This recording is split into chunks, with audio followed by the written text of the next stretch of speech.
नमस्कार, मैं अंजना और आप देख रहे हैं सम्यक महाराष्ट्र न्यूज। आइए रुक करते हैं आज की बड़ी खबर पर। बिहार तालाब बचाओ आंदोलन को भीकू सिलबोध थेरो का समर्थन। मुंबई पवई पासपोली गांव स्थित बिहार तालाब के पास चल रहे अवैध निर्माण कार्य के खिलाफ शुरू हुए आंदोलन को अब बौद्ध भिक्षु पूज्य सिलबोधि थेरो का समर्थन मिला है। विद्रोही पत्रकार डॉक्टर राजन माकनीकर के नेतृत्व में चल रहे पर्यावरण बचाओ अभियान को समर्थन देते हुए बौद्ध भिक्षु सिलबोधि थेरो ने सोशल मीडिया के माध्यम से लोगों से अपील की है कि वे इस संघर्ष में साथ आएं और निसर्ग की रक्षा करें। भंते थेरो ने कहा, बिहार तालाब केवल जल स्रोत नहीं, यह हमारी सांस्कृतिक और प्राकृतिक धरोहर है। इसका संरक्षण हम सब का कर्तव्य है। थेरो के समर्थन से आंदोलन को नई ऊर्जा मिली है और स्थानीय नागरिकों में भी जागरूकता बढ़ रही है। जय भीम, नमो बुद्धाय ही स्पेशल सूचना मुंबईकरांसाठी आहे। कारण विषय तसा महत्त्वाचा आहे।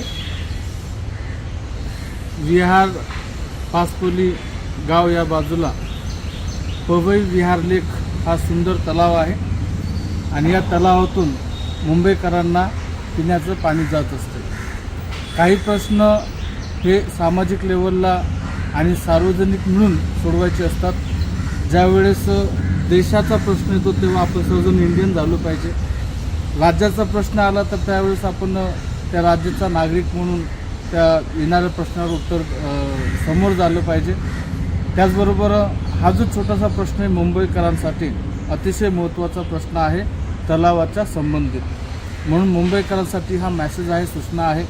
बघा, प्रत्येक व्यक्तीनं जो एज्युकेटेड आहे त्या व्यक्तीनं विचार करायला हवा की सामाजिक प्रश्न आणि सामाजिक सलोख्याचे वातावरण राहण्यासाठी आपण प्रत्येकानं किमान दिवसातून 1 तास तरी दिलं पाहिजे।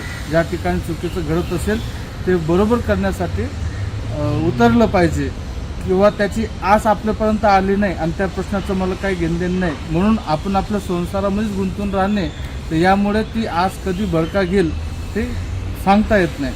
म्हणून मुंबईकरांना सूचना आहे की विहार लेक जो आहे पवई परिसरातील पासपोली या गावामध्ये हा तलाव आहे आणि या तलावाच्या बाजूला काही लोक जाणीवपूर्वक वेगवेगळ्या प्रकारचे काही माहिती सादर करत असतील। या सर्व घटना गोष्टी आपण कोर्टातून कायदेशीररित्या जाणवत आहोत, परंतु काही गोष्टीला जन आंदोलनसुद्धा महत्त्वाचं आहे। तर विहार लेकच्या बाजूला काही लोक जाणून बुजून आपली इमारत निर्माण करण्यासाठी काही यंत्र सामुग्रीचा वापर करून हजारो झाडांची कत्तल करून भूभाग खोदलेला आहे, खोदकाम केलेलं आहे आणि त्या खोदकामामुळे पुढे चालून भविष्यामध्ये जो विहार लेकचा जो तलाव आहे तो लिकेज होण्याची शक्यता आहे। आणि हा पाणी म्हणजे आपला अतिशय सर्वांचा महत्त्वाचा विषय आहे।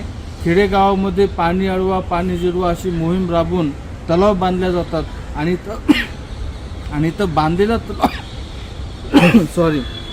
इथं जर बांधलेला तलाव ची रक्षण न करता फक्त स्वतःच्या स्वार्थासाठी कोणी काही गैरकृत्य करत असेल, समज नासमज हा त्यांचा विषय, समोरचा विषय राहिला, परंतु ते कृत्य थांबवण्यासाठी आपण निसर्गप्रेमी म्हणून, संविधानप्रेमी म्हणून आणि एक सामाजिक कर्तव्य म्हणून आपण रस्त्यावर आलं पाहिजे, जन आंदोलनामध्ये आलं पाहिजे।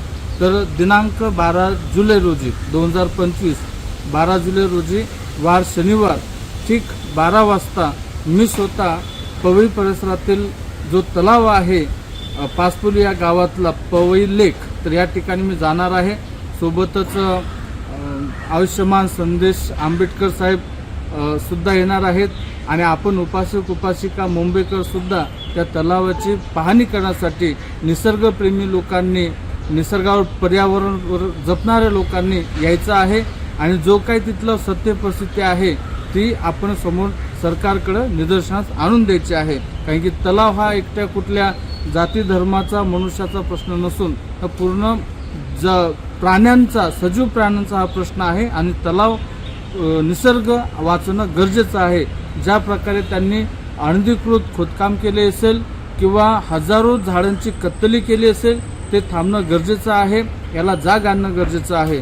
म्हणून आपण सर्वांनी 12 जुलैला ठीक 12 वाजता पवई लेक पासपोली गावमध्ये यायचं आहे. वार शनिवार मी सुद्धा त्या ठिकाणी येणार आहेत. आपण सुद्धा यावं.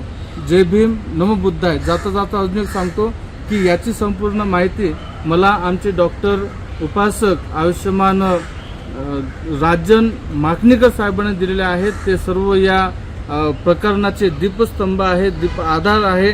म्हणून आपण सुद्धा एक जाणकार नागरिक म्हणून कुठेतरी आपल्याला पुढे भविष्यामध्ये पिण्याच्या पाण्याचे प्रश्न उद्भवू शकतात, तेव्हा ओरडण्यापेक्षा आता सजग राहिलेलं काय व्यर्थ नाही.